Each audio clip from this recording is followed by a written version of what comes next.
Agradezco a EGEPUT por la gentil invitación y también agradezco por los saludos recibidos.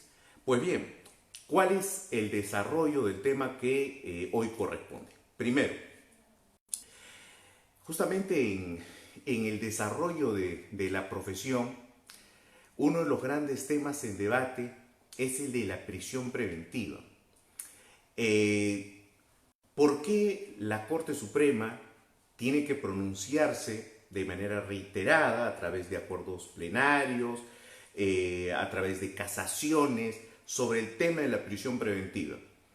Porque es una figura difícil de aplicar, de entender, no. Casi todos coincidimos, por ejemplo, en la regla de excepcionalidad de la prisión preventiva. El problema está en su aplicación. La Corte Suprema hace un tremendo esfuerzo por unificar criterios y ubicar a la prisión preventiva como una medida excepcional, como una medida que solo debe aplicarse en aquellos casos que están debidamente justificados de acuerdo a los presupuestos que el marco legal establece. Pero en la práctica tenemos serios problemas en esa aplicación y en esa intervención pues tenemos a jueces, fiscales y defensores en diversos líos, en diversos problemas de interpretación y aplicación. Justamente esta clase está orientada a tratar de aclarar algunos aspectos referidos a la prisión preventiva, pero para poder abordar este tema, lo primero que tenemos que conocer, tenemos que comprender, son sus fundamentos, es su base. Si nosotros no tenemos claro cuál es la razón de ser de la medida coercitiva personal de prisión preventiva, si nosotros no entendemos para qué sirve y en qué contexto resulta útil, idónea, proporcional, razonable, pues vamos a aplicar prisión preventiva en cualquier contexto, en cualquier caso, y esa no es la idea. Muy bien, entonces el temario que hoy tenemos es ese que ustedes pueden ver en sus pantallas. Partimos por los fundamentos de la prisión preventiva y dentro de los fundamentos vamos a ver los principios que sustentan este tipo de medidas.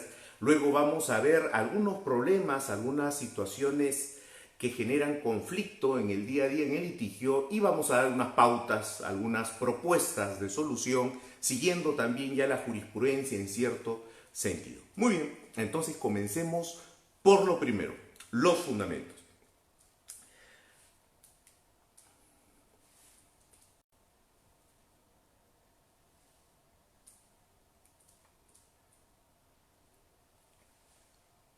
En pantalla ustedes pueden ver la cantidad de pronunciamientos jurisdiccionales que se han emitido sobre prisión preventiva. Esto nos obliga a tener que analizarlos, a tener que determinar si es que lo que se ha resuelto en la más alta esfera del Poder Judicial, en el criterio de estos jueces supremos, es acorde o no con lo que la realidad nos exige como sociedad. Y ahí es donde vamos a encontrar varios problemas. ¿Por qué? Porque no estamos, primero, no estamos en un contexto pacífico. O sea, nuestra sociedad hoy no se desenvuelve en una dinámica de convivencia sin problemas o sin problemas relevantes. No, al contrario, la sociedad peruana hoy afronta tremendos problemas y fenómenos criminales de alta escala y de tremendo nivel que perjudican gravemente los intereses estatales, los intereses sociales colectivos. Si estuviéramos en otro país en el que los índices de criminalidad de un lado no fueran tan altos, en donde el nivel educacional, el nivel cultural de los integrantes de este grupo humano estuviera basado en todo un sistema educativo formal, estructurado, con criterios educativos a largo plazo, en un país donde tuviéramos políticas estatales que se han mantenido desde hace décadas y que nos lleven al desarrollo. Bueno, en ese contexto obviamente la teoría de las medidas coercitivas, la teoría del proceso en realidad y el desarrollo de los procesos En donde sí se requiere prisión preventiva sería óptimo y es más, acorde a lo que en teoría y en doctrina se establece. La prisión preventiva como medida excepcional, como no una medida estándar, común, aplicable a los casos. Sin duda que sí. Pero en el Perú no tenemos eso. En el Perú tenemos una sociedad convulsionada, convulsionada por el crimen, porque tenemos delincuencia, inseguridad ciudadana, corrupción, lavado de activos, crimen organizado, y lo tenemos a la vista. Entonces, es una sociedad que requiere de ciertas soluciones.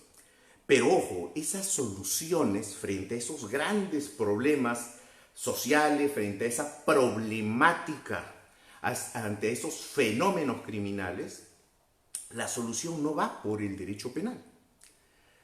La problemática del índice de criminalidad en una sociedad en donde hay altos estándares de pobreza, en donde el nivel cultural, el respeto a la autoridad, la confianza en el sistema de administración pública es bajísimo, en donde el propio sistema de administración de justicia se encuentra deslegitimado para los ojos de la sociedad. En ese contexto, lamentablemente, los gobiernos consideran que usando el derecho penal, utilizando el mecanismo de represión penal, van a lograr aplacar el justo reclamo social de justicia, de sanción para aquel que comete un delito. Lamentablemente, que esto es lo que en otro espacio definimos como populismo punitivo, lamentablemente para algunos gobiernos, sobre todo con instituciones débiles, con una democracia incipiente, con una democracia de vidrio, de cristal, es más fácil determinar, sea normativamente o funcionalmente, a través de actos represivos como son las condenas o como son las preventivas, a efectos de dar a la sociedad, a efectos de hacer verla como el resumen, como el ejemplo de que se está cumpliendo con sancionar a los responsables, con que se está haciendo justicia, con que el Estado está cumpliendo correctamente su función. Y ese es un tremendo error, porque la prisión preventiva no es una sanción. La prisión preventiva no es un escarmiento. Porque esa señora le tumbó el sombrero al policía, porque lo abofeteó. Prisión preventiva por eso. No. La prisión preventiva apunta a otras cosas. Si es que esa persona, a través de su conducta, incurre en un delito contra la administración de justicia, en un delito de resistencia o desobediencia a la sociedad, eso se determinará no en la audiencia de prisión preventiva, se determinará a través de una terminación anticipada, se determinará en el juicio oral, ahí se determinará y allá en ese contexto, en ese espacio, en esa etapa, se aplicará una sanción, pero no en la audiencia de prisión preventiva. La prisión preventiva no sirve de escarmiento, no sirve, porque atropelló, estando ebrio, toma tu prisión preventiva. No es una sanción, no es una pena adelantada la prisión preventiva. La prisión preventiva tiene ciertas finalidades que escapan a ese mensaje que muchas autoridades quieren lanzar. Lucha contra la corrupción efectiva. Miren la cantidad de prisiones preventivas que tenemos. No. Muchos casos tenemos, sobre todo en el ámbito de los casos de presunta corrupción, en donde personas han purgado prisiones preventivas y con el tiempo han sido absueltas. Uno de esos casos es el famoso caso Petroaudios. Durante años, incluso las prisiones preventivas vencieron y finalmente muchos de esos procesados que estuvieron en su momento privados de su libertad de manera preventiva terminaron absueltos por incluso prueba ilícita, ¿sí? Entonces, tengamos cuidado con esos mensajes que se nos plantean. La prisión preventiva no sirve siquiera como un mecanismo simbólico en la lucha contra el crimen. No sirve para eso la prisión preventiva. La prisión preventiva no es una sanción adelantada, no es una pena anticipada, no. Para eso no sirve la prisión preventiva. Pues bien, entonces, en el contexto social que en el Perú impera, tenemos una sociedad convulsionada sin duda. Pero bajo la premisa de que hay delito en sociedad, yo como juez no puedo suponer que el funcionario denunciado por presunta colusión en una obra pública lo es, porque así es en la sociedad, porque así es en la realidad y porque normalmente algunos altos funcionarios cobran coimas en las obras públicas. Bajo ese criterio yo no puedo imponer una prisión preventiva, porque para eso existe el proceso penal. Es en el decurso del proceso penal, independientemente de lo que digan los medios de comunicación, y lo que uno pueda creer o percibir de la sociedad, independientemente de eso, en el proceso penal se tiene que acreditar la vinculación de esa persona denunciada, investigada, imputada, procesada con la comisión del hecho punible. En el proceso penal, no por lo que dicen las noticias, no por lo que dicen los opinólogos, no porque lo que dice el presidente de la República, no. Lo que determina si esa persona está vinculada a la comisión de un delito a través de su conducta es lo que en el proceso se ha conseguido acreditar, se ha conseguido probarse, que estamos ya en fase de juicio oral. La prisión preventiva, entonces, en ese contexto, lamentablemente muchas veces es mal usada. Y en ese mismo contexto, donde tenemos instituciones débiles, aún no fortalecidas, instituciones que muchas veces dependen de personas y no dependen de su propio funcionamiento, dinámica estructural, tenemos lo que se llama presión mediática. Es decir, cuando altos funcionarios salen a condenar a una persona supuestamente vinculada a un delito, y altos funcionarios de frente dicen, no, qué vergüenza ese hecho conocido, que metan presa a esa rata, a ese delincuente, a ese desgraciado. Bueno, cuando eso ocurre, y eso se divulga a través de los medios de comunicación, y eso es avalado, aplaudido por los propios voceros de los medios de comunicación, y eso también genera en la propia sociedad rechazo hacia esa persona supuestamente sorprendida en la comisión de un delito, denunciada por la presunta comisión de un delito. Señores, esto es lo que genera una corriente opinión, una ola de presión mediática. Y si el magistrado no está suficientemente formado, si no tiene una seguridad funcional que lo blinde de cualquiera de esas críticas a través de medios de comunicación, a través de marchas y demás, si no tiene ese blindaje funcional para cumplir la ley, señores, vamos a ver que la valoración de si existen o no elementos de convicción, pronóstica de pena, peligro procesal, queda de lado, porque esa presión mediática va a influir en ese magistrado si es que él no está bien formado, bien identificado, si no tiene claro el principio de independencia, autonomía funcional, si en su propio trabajo no tiene un blindaje para protegerlo frente a una decisión que sea, que le guste o no, sea popular o impopular, que sea conforme a ley. Entonces, en muchos casos nosotros vemos a jueces que rechazan, declaran infundado un requerimiento de prisión preventiva de la Fiscalía, y al día siguiente tenemos al jefe de la Oficina de Control Interno abriéndole una investigación a ese juez por haber rechazado una prisión preventiva y por, como dicen los medios, haber liberado un delincuente. Eso no es proteger al magistrado, eso no es garantizarle un desempeño funcional. Claro está, en los casos en los que correctamente haya procedido.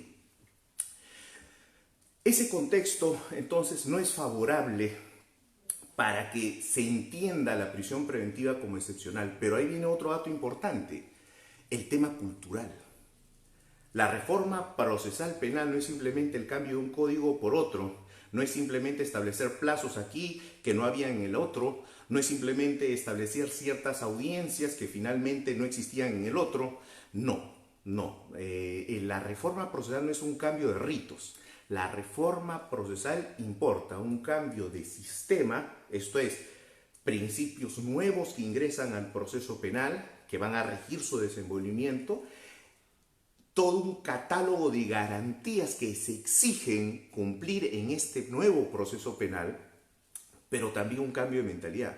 Un cambio de mentalidad en los propios operadores del sistema, jueces, fiscales, abogados, procuradores, el sistema, pero también la sociedad. Es decir, la sociedad también tiene que asimilar que el proceso y ver al proceso penal como un mecanismo de solución del conflicto suscitado por la comisión de un hecho delictivo.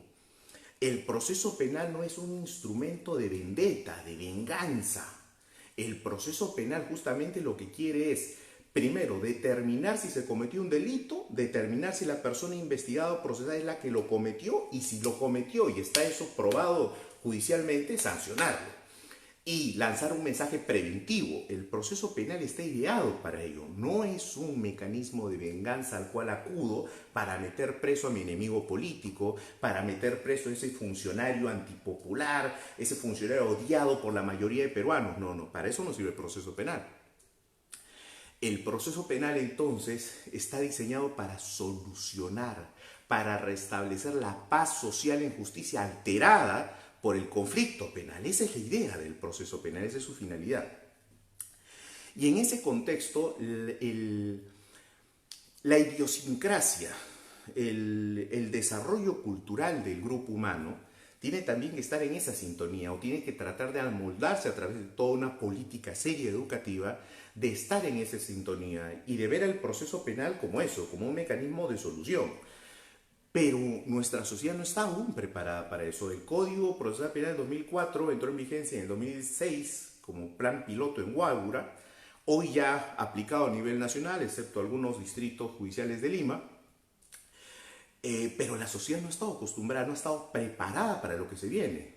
Este Código Procesal Penal a los involucrados en un conflicto de relevancia penal, nos coloca ante varias posibilidades de cierre del caso antes de incluso iniciar un proceso penal. Principio de oportunidad, lo que implica una puesta en acuerdo del imputado, del agraviado respecto al monto de reparación civil.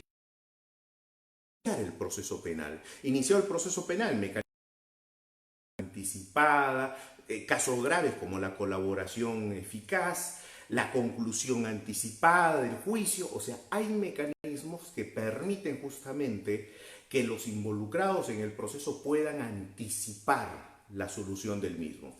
Lamentablemente esa cultura de paz, esa cultura de conciliación no impera en la sociedad.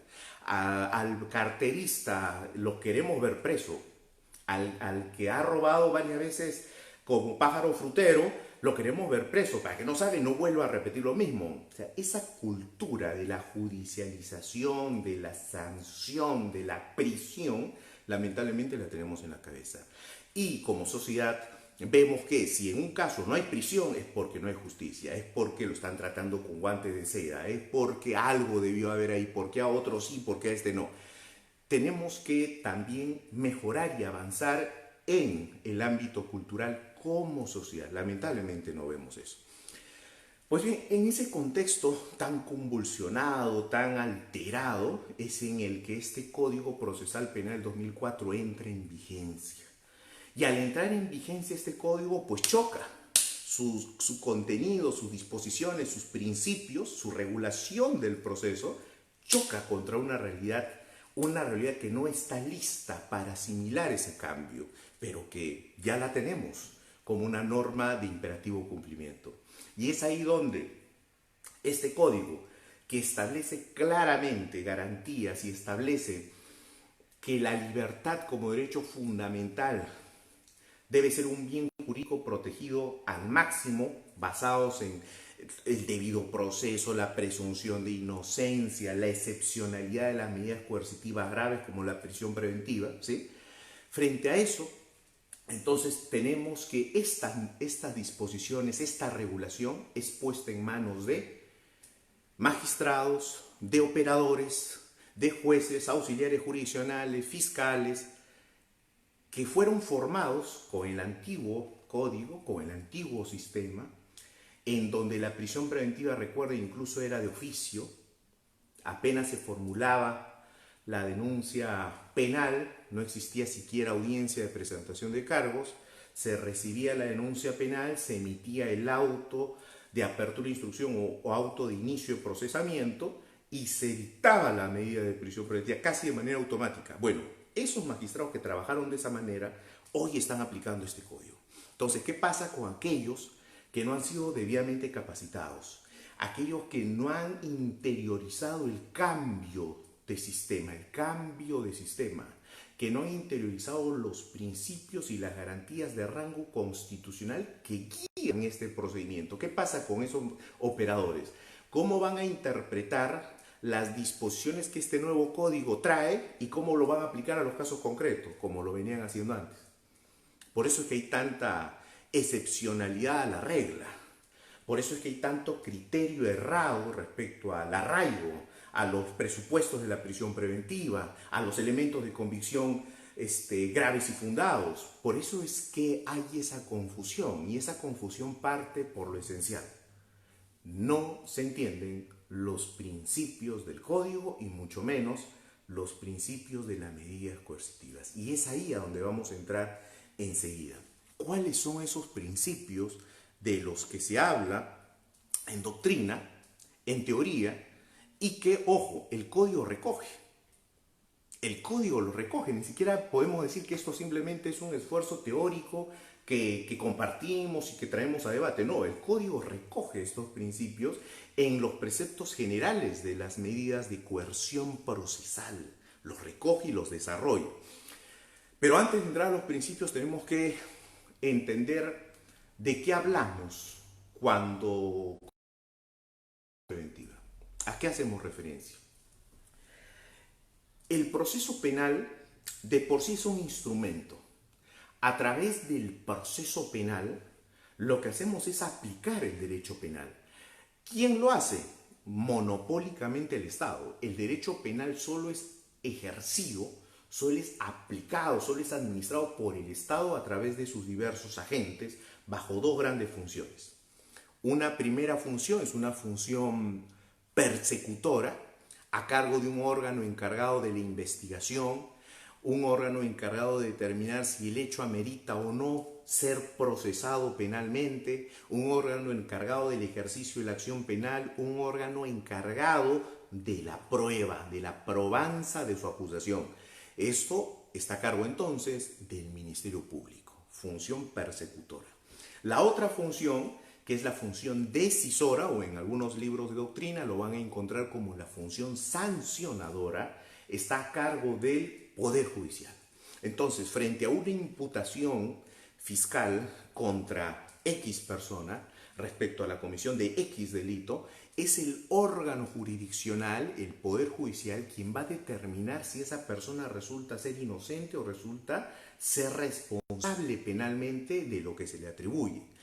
Esa función de decisión, obviamente, del Poder Judicial radica, se basa, se sustenta en un principio clave: la imparcialidad, imparcial, sin parte. Entonces necesitamos, para que esto funcione, de jueces que no sean pseudo fiscales, que no sean ayudantes de fiscalía, ni que sean tampoco al extremo de ser ultra garantistas y que vean que fiscalía siempre se equivoca, que nunca tiene un caso y que la defensa siempre gana. No, o sea, necesitamos de magistrados imparciales que tengan una decisión basada en presunciones, no, en sospechas, no, en prejuicios, no, en prueba, en datos objetivos. La decisión del magistrado se basa en eso. Por eso también es importante esa presión respecto a la litigación oral, ¿no? En litigación oral no convence al juez el que habla más bonito. En litigación oral convence a través de estas técnicas al juez con una argumentación sólida basada en teoría del proceso, en teoría de la prueba, en teoría del delito.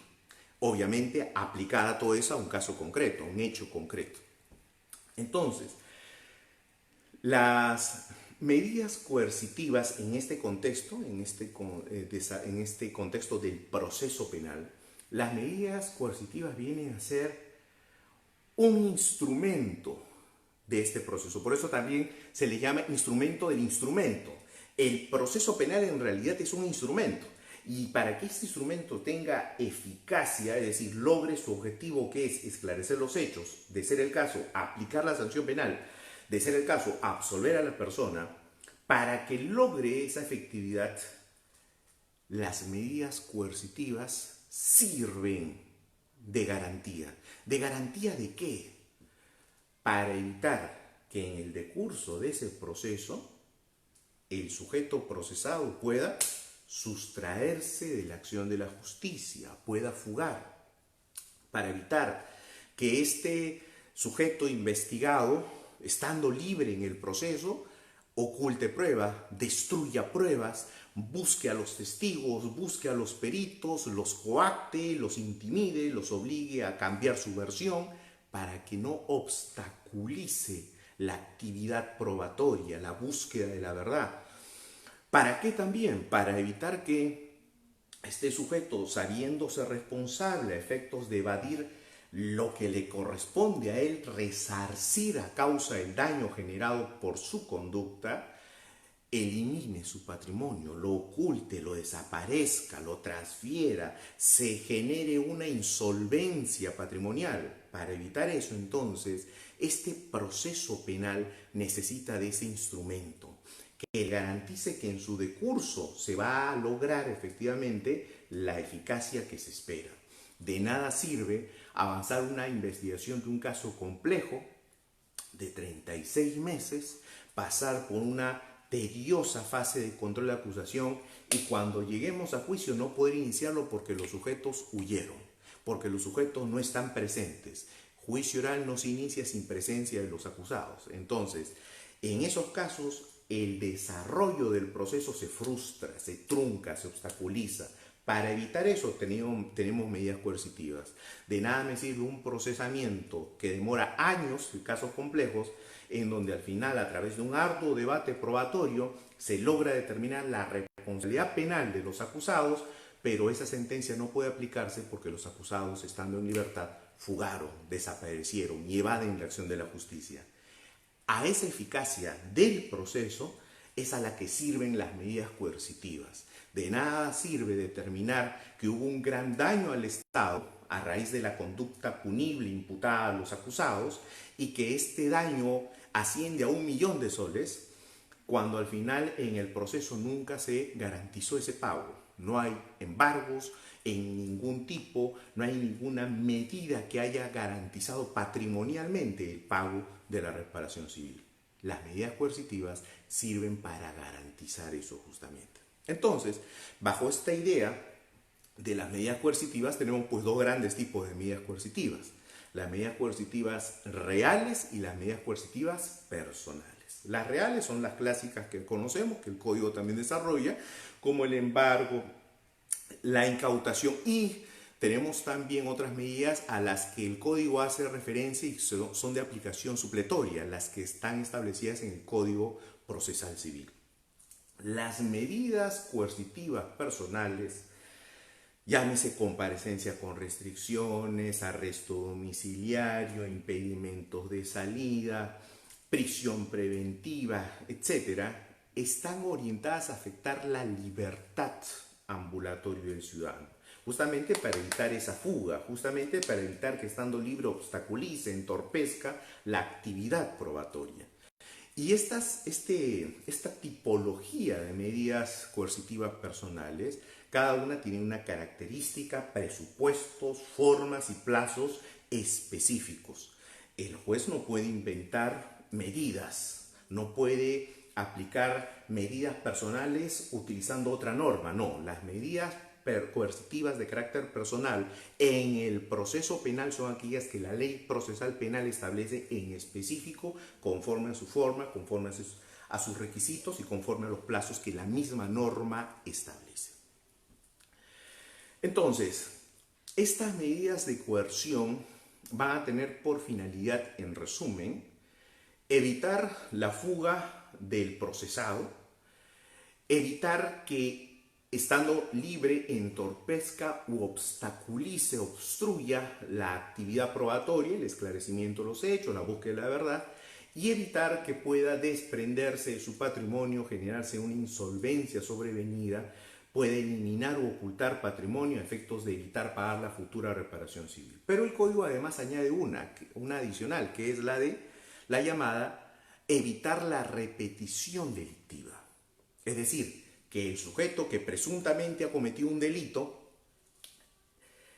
Estando libre es posible que continúe desarrollando esa actividad criminal. Por tanto, correspondería en ciertos casos dictar ciertas medidas graves a efectos de evitar que este sujeto vuelva a incurrir en conductas punibles. Claro, esto se aplica a los contextos en donde hay una alta gama de elementos de convicción que vinculan a la persona con el presunto delito cometido.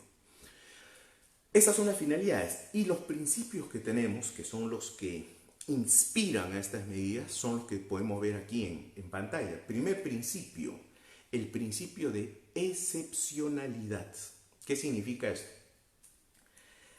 La idea de la teoría del proceso es que el ciudadano sea sometido al proceso penal estando libre, en libertad, porque se entiende que ese ciudadano asume su deber en cuanto al esclarecimiento de los hechos y asume que tiene el deber de respetar los mandatos de la autoridad. Por tanto, siendo obediente a ello y respetuoso de ello, asumirá el proceso, se someterá al proceso y permanecerá libre. Bueno, reitero, eso es en contextos en donde tenemos una sociedad estable, con índices de criminalidad ajenos, diferenciados a los que tenemos acá. En nuestra sociedad, debido a que casi todos los delitos tienen penas altas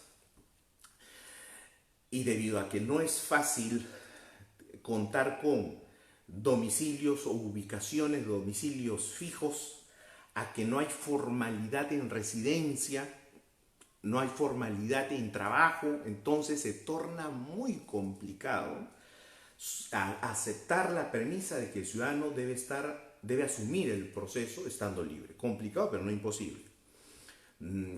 Y de ese modo, lo que tenemos desde la teoría del proceso es que las medidas coercitivas solo se aplican en los casos que sean necesarios y siempre y cuando estén previstas en la ley y en el caso concreto se cumpla con los presupuestos que justamente ese marco legal prevé para dictar una medida en ese caso. La excepcionalidad entonces va de la mano también con la razonabilidad, con la proporcionalidad, con la necesidad y la idoneidad, que más adelante lo vamos a desarrollar. Si es en realidad en cualquier caso, para cualquier caso, la idea de que las medidas coercitivas deben ser excepcionales, imagínense lo excepcional que debe entenderse la aplicación de una medida como la prisión preventiva. Si de por sí las comparecencias con restricciones debieran ser excepcionales, imagínense las prisiones preventivas, ¿sí? Segundo, el principio de legalidad. En materia de medidas coercitivas, no puede inventar medidas, no puede hacer analogías, el juez no puede innovar haciendo una mixtura de las medidas coercitivas establecidas en el código, no. El juez se limita a los tipos de medidas establecidas en el código y para dictar alguna de ellas, el juez lo que hace es verificar si se cumplen o no los presupuestos para aplicar esa medida. Y además, el juez fija esas medidas en atención a los plazos previstos en la propia norma. No existen las medidas atemporales, las medidas indefinidas. Toda medida tiene un ámbito temporal que la misma ley establece y que es de obligatorio cumplimiento. Lamentablemente en la práctica vemos que muchas veces los plazos, incluso los plazos de las medidas, pues simplemente no se respetan.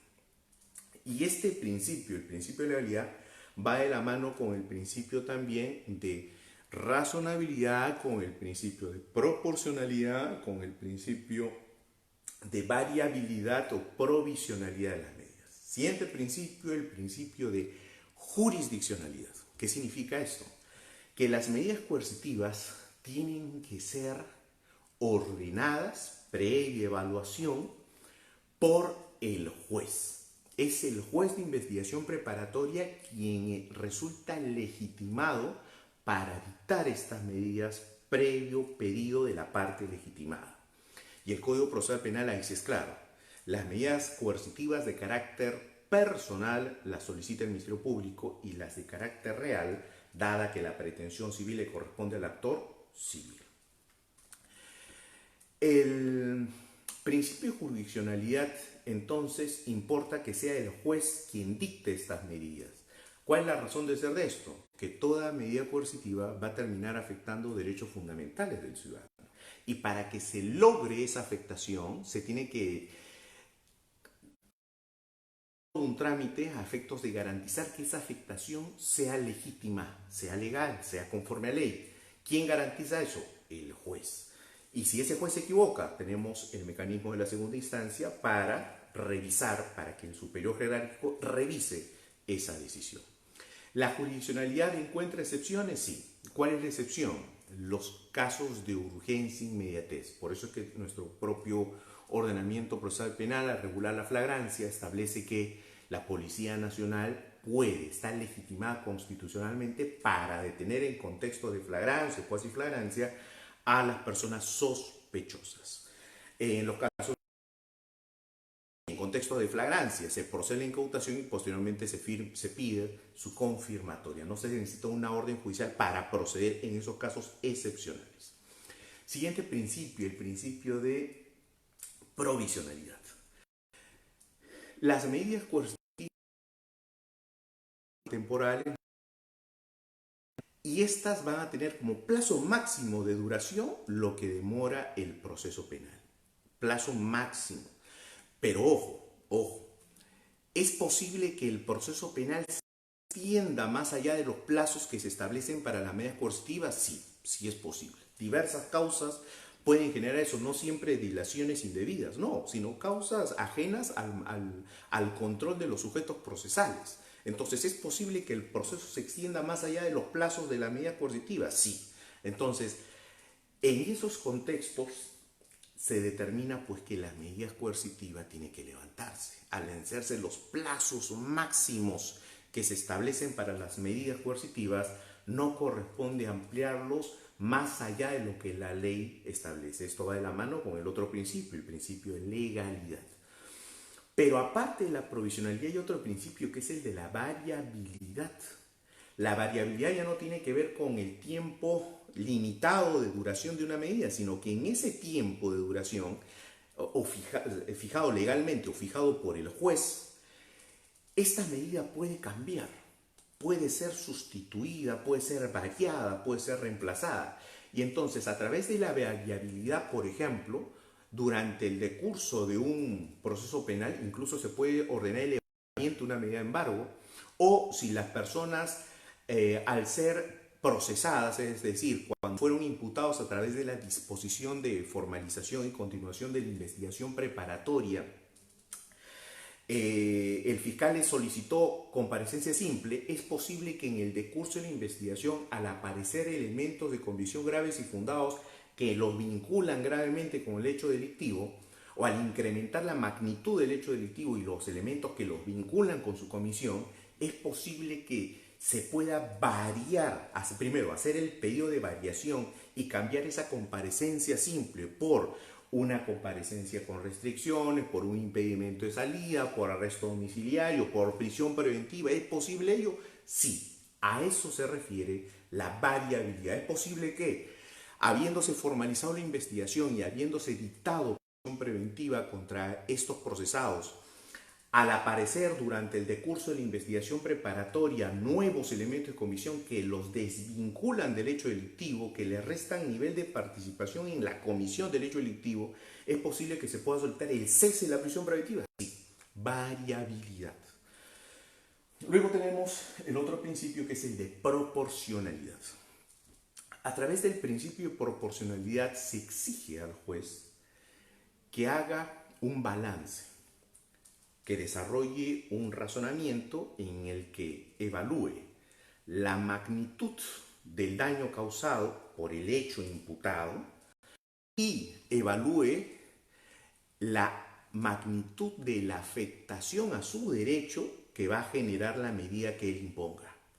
Entonces, magnitud del hecho con magnitud o nivel de afectación del derecho del afectado es lo que el juez tiene que medir, evaluar, analizar para determinar si la medida que va a dictar en ese caso es proporcional o no.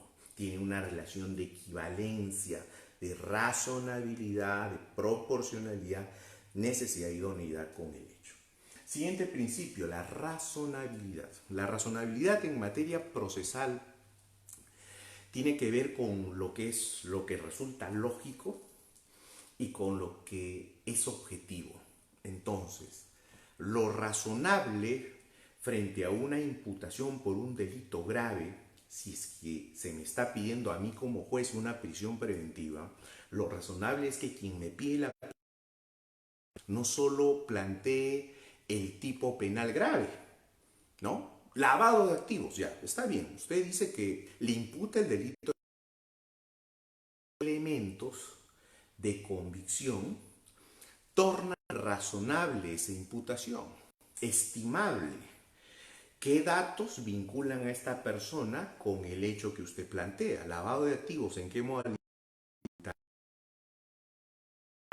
Conversión. ¿Cuál es la modalidad? ¿Cuál es la conducta concreta y cómo vinculan a esta persona? No, que no puede justificar su patrimonio. Alto ahí, eso no es lavado. Eso es un incorrecto.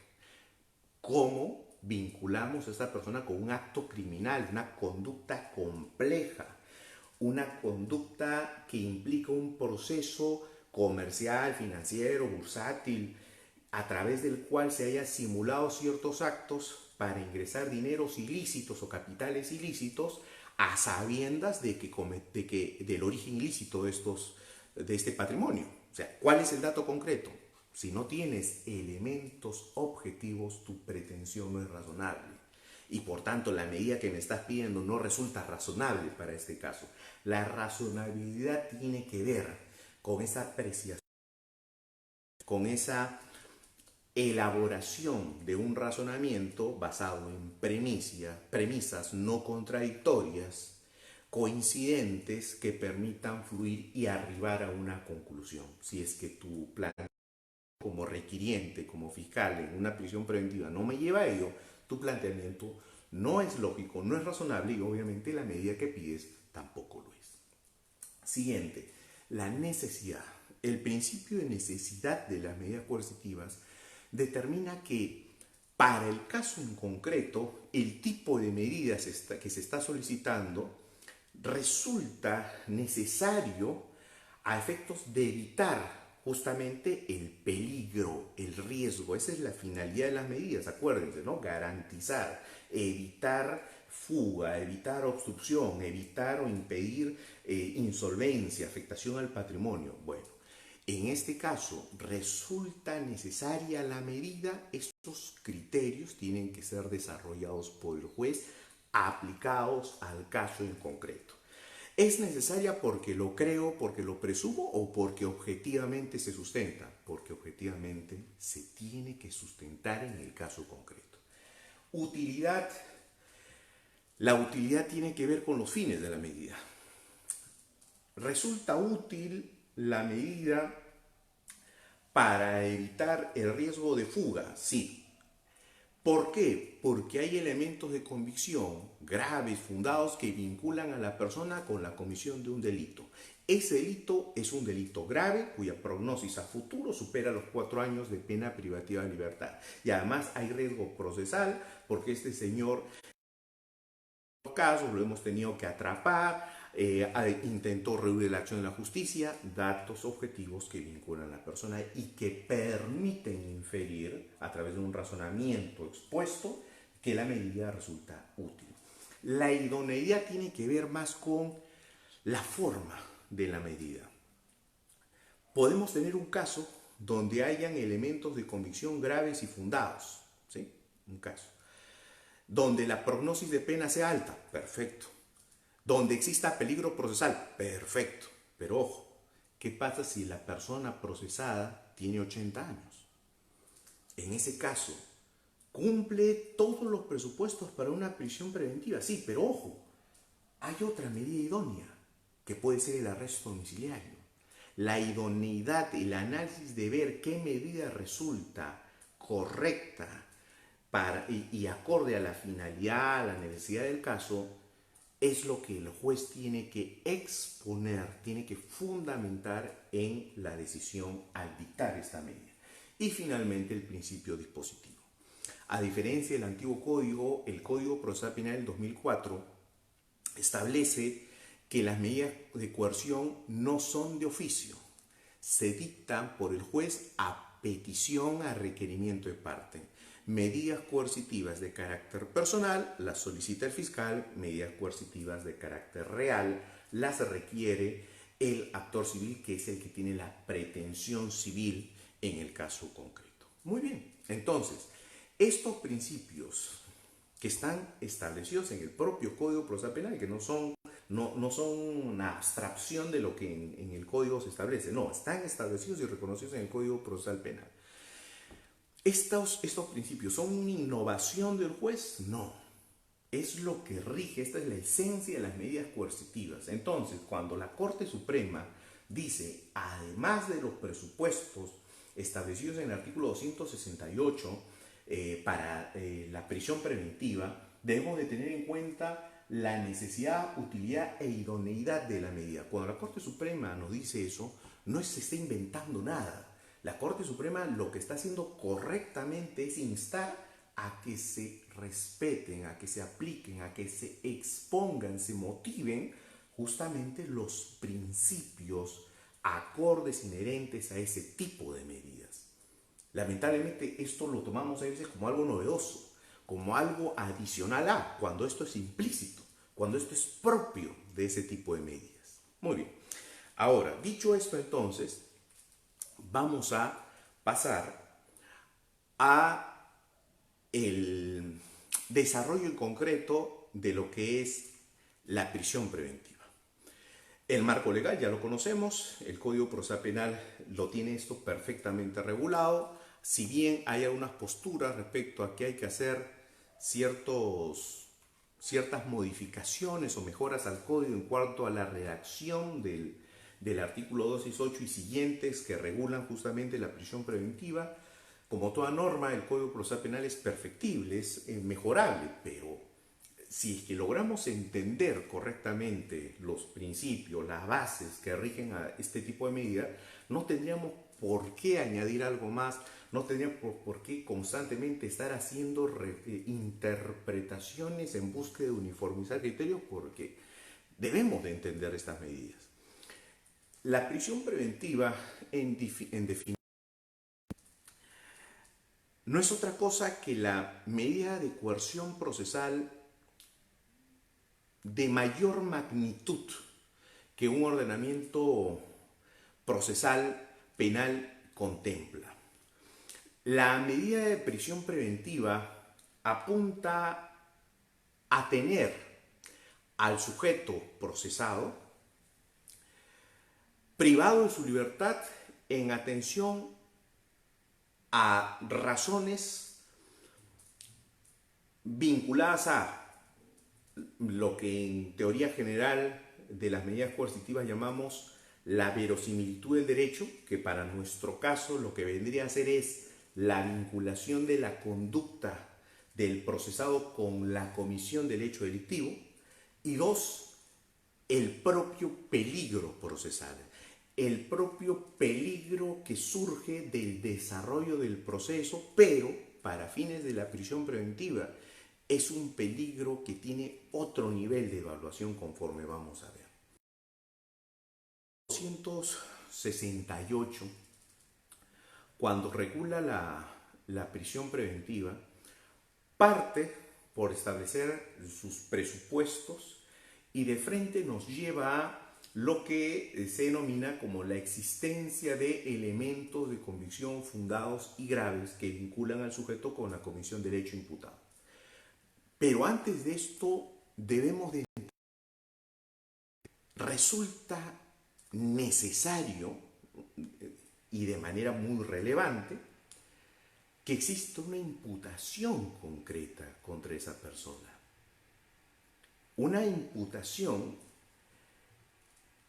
por un hecho que por lo menos en hipótesis en planteamiento, en su narración, contenida obviamente en la disposición de formalización de la investigación preparatoria, sea típica. Esto es, que el hecho, la conducta que le imputan a esta persona haber cometido, se subsuma en los elementos del tipo penal que la Fiscalía plantea. Ese primer análisis es parte del primer gran punto de partida para recién debatir sobre prisión preventiva. Lamentablemente, al no comprenderse esto, ¿qué hemos tenido? Hemos tenido decisiones judiciales en las que los jueces renunciaban a hacer ese análisis, un análisis de tipicidad, un análisis de verificación de imputación, aduciendo de que para ello existía otra audiencia, que sería la audiencia de excepción de improcedencia de acción, y que en la audiencia de prisión preventiva no se veía ese tema y que solo teníamos que ver los presupuestos que exigía el artículo 268 del Código Procesal Penal.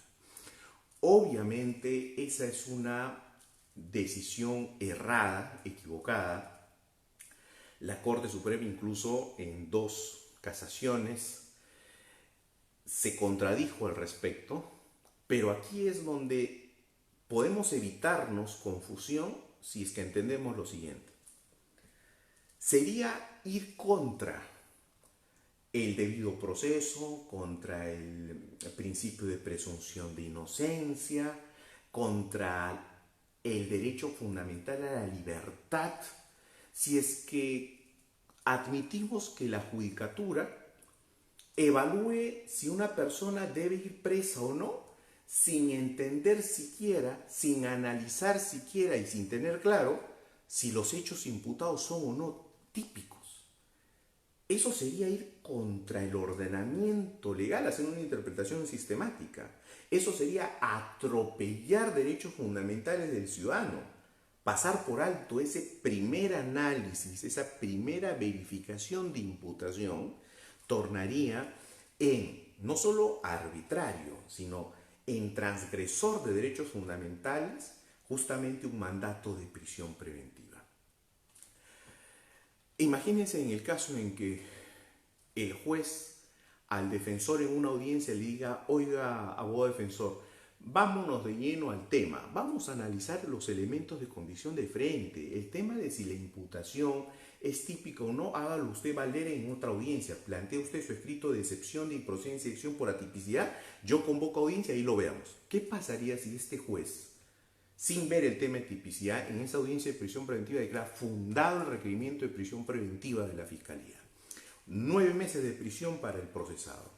La defensa plantea una excepción de improcedencia de acción y dice: señor juez, el hecho es atípico. Pregunta: este juez que ya dictó prisión preventiva, que ya mandó a tu patrocinado 9 meses, este mismo juez va a decir en otra audiencia: discúlpeme, el hecho es atípico, entonces queda sin efecto todo. Es imposible, o sea, eso es materialmente imposible, y a ese absurdo muchas veces ciertas decisiones judiciales nos llevaban. Felizmente ya hoy tenemos claro que no puede haber, la propia Corte Suprema así lo ha establecido, no puede haber un análisis, una evaluación de la prisión preventiva si es que previamente no se ha verificado que existe una imputación concreta. Claro, ahí también hay que hacer una apreciación. Esa imputación no es una imputación acabada, no es una imputación en detalle culminada, como al nivel de que se exige para la acusación, que es cuando ya se agotó toda la investigación y el fiscal está pidiendo pasar a juicio oral. Pero lo mínimo que debe cumplir esta imputación al tiempo de que se pide la prisión preventiva son los estándares de la imputación, del principio de imputación necesaria. Es decir, que cuente con datos mínimos esa imputación que le permitan al ciudadano procesado responderla, defenderse, cuestionarla, contradecirla o allanarse a ella. Una imputación necesaria, lo mínimo que tiene que contener, ¿qué cosa es? Obviamente el planteamiento del tipo penal y el desarrollo de del marco fáctico. El marco fáctico tiene que contener lugar, dónde, fecha, cuándo, quién y cómo. ¿Cómo habría desarrollado el hecho? Esto es importante porque, ejemplo, si le imputa a una persona haber cometido un hecho delictivo el 15 de mayo del 2019 y resulta que esta persona tiene récord migratorio, tiene pasaje de avión, tiene reservas en un hotel y tiene consumos de gastos en esa misma fecha en España, siendo que el hecho imputado habría ocurrido en Perú, la pregunta es, ¿esta persona, al conocer los detalles de la imputación, puede tomar esos datos de descargo y defenderse, responder la imputación? Claro, esa es la imputación necesaria. Eso es lo que se exige para que el sujeto procesado pueda responderla, pueda defenderse, pueda contradecirla.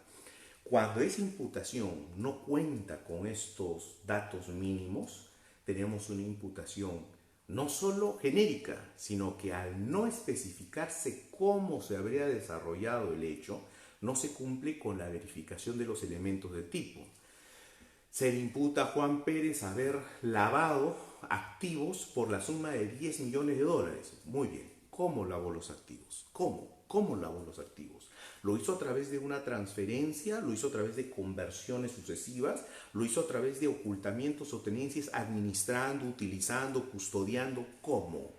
Especificar ese dato lo que va a llevar es a que se verifique, por lo menos en hipótesis, si la conducta es típica o no, si se cumple o no con el dato objetivo del tipo. Muchas veces se lanzan lo que se llaman imputaciones por nomenclatura. Se imputa a Juan Pérez haber lavado activos, ya, pero ¿cómo? Bajo la modalidad de tenencia. Muy bien, la tenencia tiene varios verbos rectores. ¿Cuáles de todos? No, tenencia, ya en la investigación se verá. Eso es afectar derecho de defensa.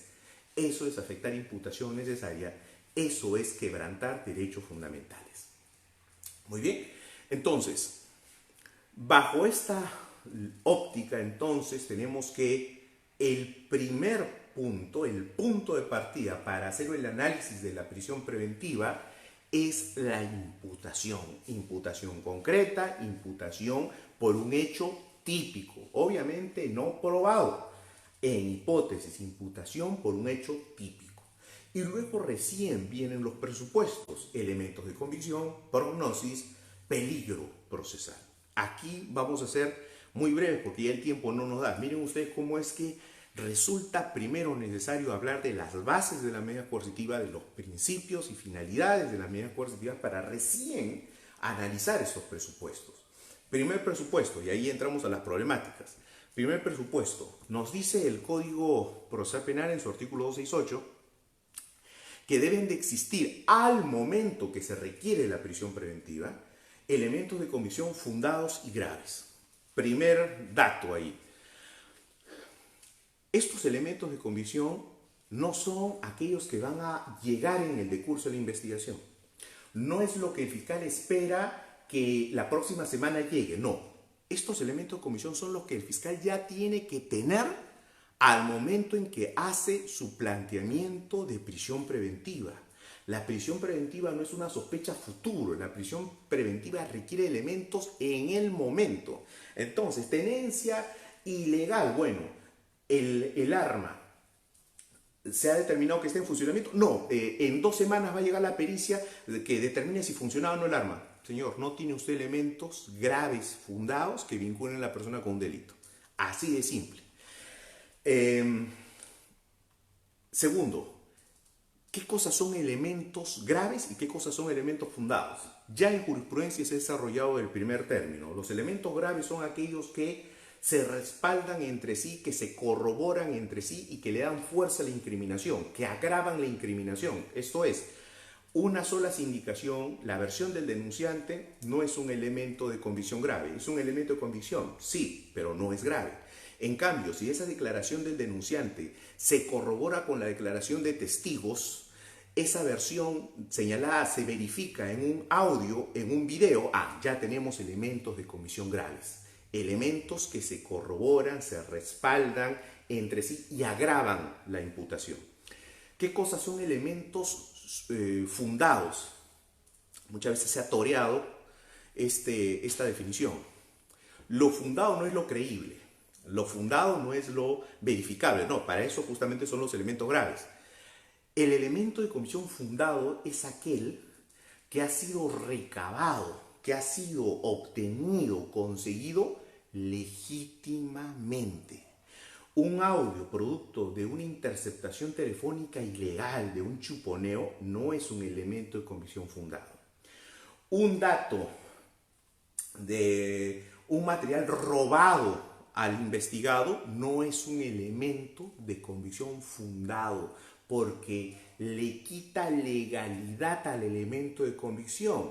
Y uno de los principios establecidos en el título preliminar del Código respecto a la actividad probatoria es que no se permite, no puede ser utilizado, no puede ser valorado, no solo en juicio, durante todo el proceso, aquel elemento probatorio que ha sido obtenido con afectación de derechos fundamentales. Y por ello incluso nuestra legislación y la propia Corte Suprema, a través del Acuerdo Plenario 4/2010, regula la tutela de derechos como un mecanismo para excluir esos elementos de convicción obtenidos ilícitamente. Pero ahí no queda la cosa. Estos elementos de convicción graves y fundados a su vez tienen que respaldar un hecho, pero ese hecho en dos dimensiones. No basta que los elementos acrediten la comisión de un hecho punible. Adicionalmente a ello, se tiene que establecer a través de estos elementos de convicción de que se vincule al sujeto la participación, la intervención, la conducta del sujeto en ese hecho punible. Se puede tener elementos del hecho, sí, un caso de violación sexual. Se tiene a la víctima, se tiene el examen médico legal, se tiene que efectivamente un examen toxicológico determina que fue dopada, perfecto, se tiene el hecho, datos del hecho, pero ¿y cuál es el dato que vincula al presunto autor o a los partícipes? Si no hay testigos, si no hay cámaras, si no hay ADN, no tienes elementos sobre la participación. Y ojo, para la prisión preventiva se te exige a ti como juez que evalúes que los elementos de convicción abarquen ambos ámbitos, el hecho y la participación del sujeto en el hecho. Si no, no tienes primer presupuesto. Esa vinculación, claramente, el primer presupuesto de la prisión preventiva lo exige. Elementos que vinculen al sujeto con la comisión del delito. Segundo, la prognosis de pena, que básicamente aquí lo que hay que decir es que no es que el fiscal lea el máximo que la norma establece para el tipo penal en ese caso, sino que el fiscal lo que tiene que hacer es un razonamiento utilizando los criterios de aplicación de pena que utilizaría el juez en un contexto de juicio oral a futuro. Y eso es lo que tiene que justificar frente al juez de investigación preparatoria en la audiencia de prisión preventiva. Peligro procesal, y aquí tenemos dos peligros, el peligro de fuga y el peligro de obstaculización, que regulados en el artículo 269 y 270 del Código Procesal Penal. ¿Qué hay que decir aquí?